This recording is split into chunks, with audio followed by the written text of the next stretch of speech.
Bante, ini Bante mungkin bisa menyampaikan sejarah singkat ya soal pandemi yang terjadi atau apapun sebutannya di zaman Buddha Gotama, dan pada saat itu bagaimana Buddha mengatasi persoalan itu.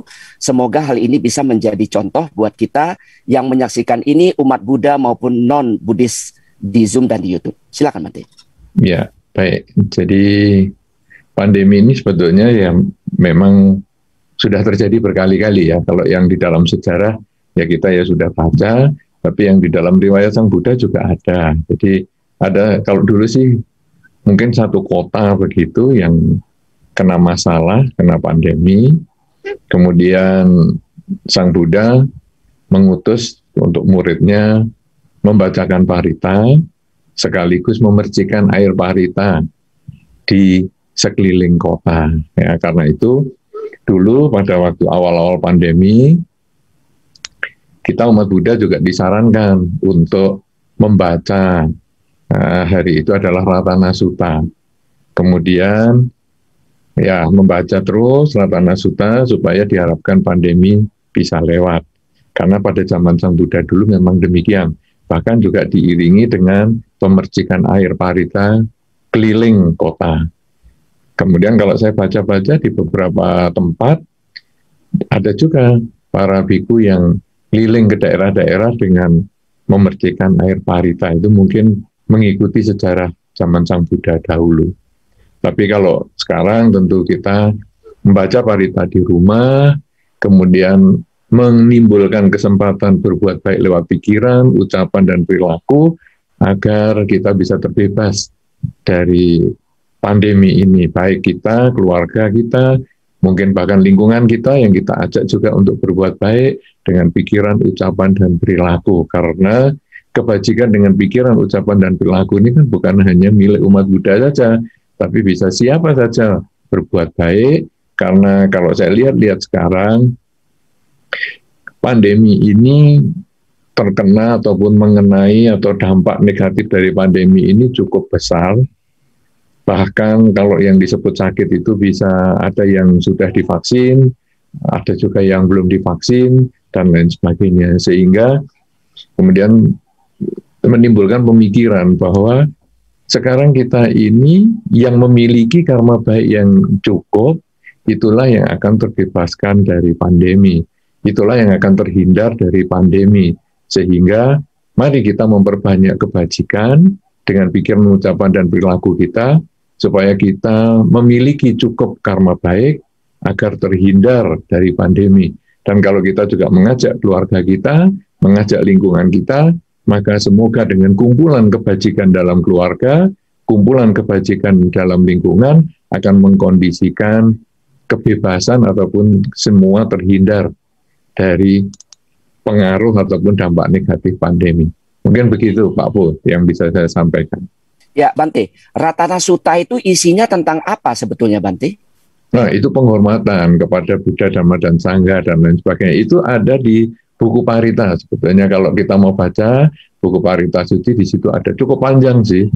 Ya, jadi menjadikan Buddha, Dhamma, dan Sangha ini ya sebagai Ratana, sebagai permata.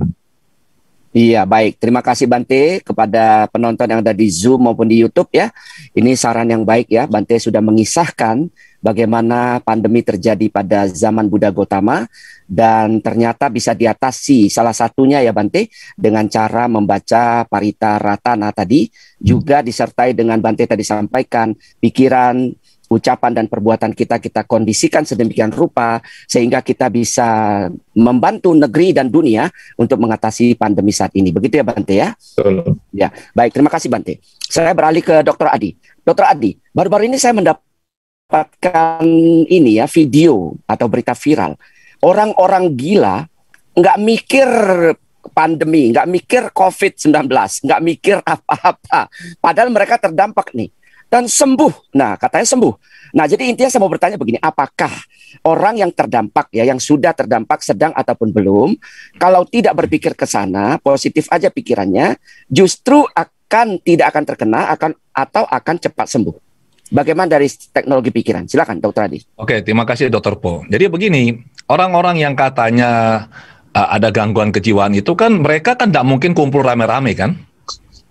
Mereka secara tidak langsung itu sudah melakukan jaga jarak, social distancing, dan kita nggak berani dekat sama mereka, benar nggak? Dan mereka nggak mau dekat sama kita. Itu satu. Sesama mereka pun mereka nggak mau saling dekat-dekat. Kenapa? Karena apa yang mau diomongkan, benar kan? Betul. Nah, jadi mereka social distancing. Kemudian mereka juga nggak banyak mikir, ya. Jadi intinya adalah kalau mau sehat, jadilah orang. Oh bukan orang gila, bukan. Jadilah orang yang menjaga jarak, menjaga kondisi fisik. Nah, salah satu kondisi yang membuat orang itu terpuruk benar kesehatannya adalah karena begini, Dr. Po, kalau orang tuh kena COVID, ya walaupun kita tahu persentase kesembuhan kan sangat tinggi ya, 90 sekian persen itu, tetapi yang namanya orang begitu kena COVID itu yang pertama kali muncul di pikirannya cuma satu, mati. Itu pasti menjadi sebuah pengalaman traumatik, ketakutan. Nah, ini butuh dukungan dari keluarga, dari teman mendoakan, bisa juga dia baca parita sama-sama, bisa lewat video call atau seperti itu. Jadi dia butuh support. Dan yang kedua adalah kalau dia terus khawatir cemas, itu akan mempengaruhi imun sistemnya. Padahal virus ini tidak bisa dilawan dengan cara lain, satu-satunya hanyalah dengan imun sistem kita. Jadi kalau kita tetap menjaga ketenangan pikiran, tetap kita fokus, ya kita tetap memikirkan hal-hal yang baik, itu kecenderungan kita untuk pulih karena imun sistem kita meningkat sangat besar. Saya ingat betul dan saya sangat terima kasih sama Bante Utamo karena di tahun lalu, akhir tahun lalu saya lupa, itu bulan September atau Oktober, saya minta waktu ke Bante dan saya sama istri sempat konsultasi lah lebih tepatnya, ya mohon wejangan sama Bante. Saya tanya, Bante situasi seperti ini bagaimana? Sama, Bante memberikan saran yang persis sama membaca Ratana Sutta. Dan sejak pesan itu Bante berikan, saya dan istri setiap malam itu membaca parita. Termasuk nanti ditutup dengan parita itu, Ratana Sutta. Jadi itu yang kami lakukan. Terima kasih Bante. Sama-sama. Iya, Bante memang sudah menyelamatkan banyak makhluk ya. Yang kelihatan maupun yang tidak kelihatan, kita tidak tahu apakah Bante tengah malam berkomunikasi dengan makhluk tidak kelihatan. Ada yang bertanya kepada saya begitu, Bante, itu Bante Utamo apakah bisa berkomunikasi dengan para dewa? Saya jawab, oh saya nggak tahu, saya belum pernah tanya. Nanti Anda tanya aja langsung di open topic, saya bilang. Iya, Dokter Adi, satu lagi ya, tadi saya mau melanjutkan tadi. Jadi dengan demikian, bagi yang sudah terkena ini, Dokter Adi, katakanlah yang sedang mengalami ya, sedang kata isolasi mandiri di rumah, itu sebaiknya bagaimana mengondisikan pikiran, agar pikiran itu tetap positif, sehingga membantu ini pemulihan lebih cepat begitu. Oke, jadi begini Dr. Po dan teman-teman ya, pikiran ini kan memang tidak bisa nganggur. Pikiran itu didesain untuk terus mikir dia. Jadi kalau kita biarkan nganggur, dia cenderung akan mikir yang enggak. Karena kan lingkungan kita mulai kecil ini dikondisikan itu oleh berita negatif jauh lebih banyak daripada berita positif, benar nggak? Ya. Jadi kalau kita nganggur, misalkan orang sakit atau dosa orang sakit lah, diam-diam aja begini, itu biasa mikirnya pasti yang jelek-jelek ini, umumnya. Nah, salah satu cara supaya kita bisa tenang adalah yaitu tadi, kita mengarahkan pikiran kita secara sadar.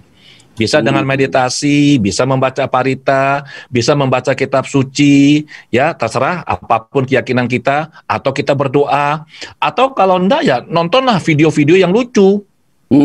Ya saya biasa nonton ini stand up komedi ya, jadi nonton sendiri, ketawa-ketawa sendiri nggak apa-apa ya, yang penting di kamar, jangan di mall ya. Di mall ketawa sendiri beresiko.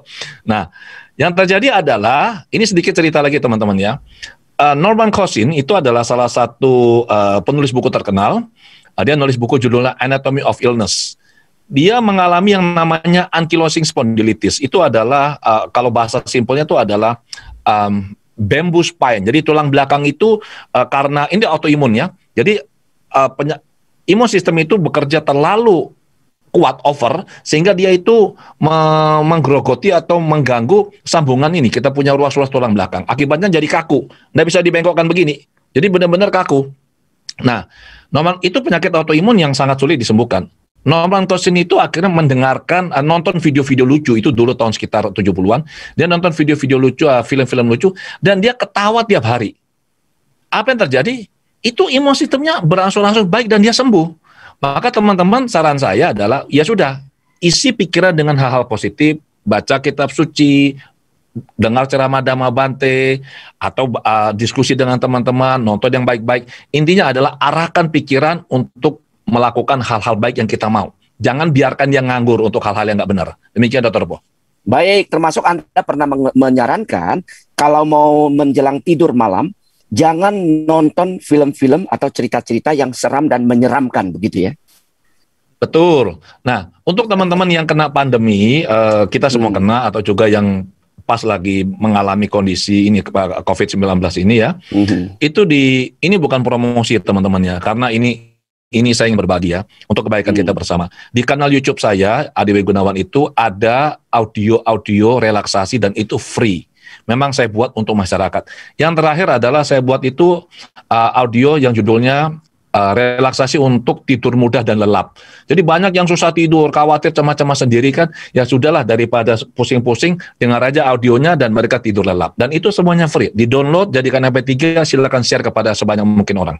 Demikian, betul sekali. Baik, terima kasih Dr. Adi, dan juga selain daripada YouTube yang tadi Dr. Adi katakan tadi, bisa juga dengar audio yang Bante Utamo dan tim buat, yaitu Sabe Sata Bawantu Sukitata, karya dari seorang komposer luar biasa, Adi MS, melalui Twilight Orchestra, yang sudah juga mendapatkan penghargaan dari Museum Rekor Dunia Indonesia alias MURI.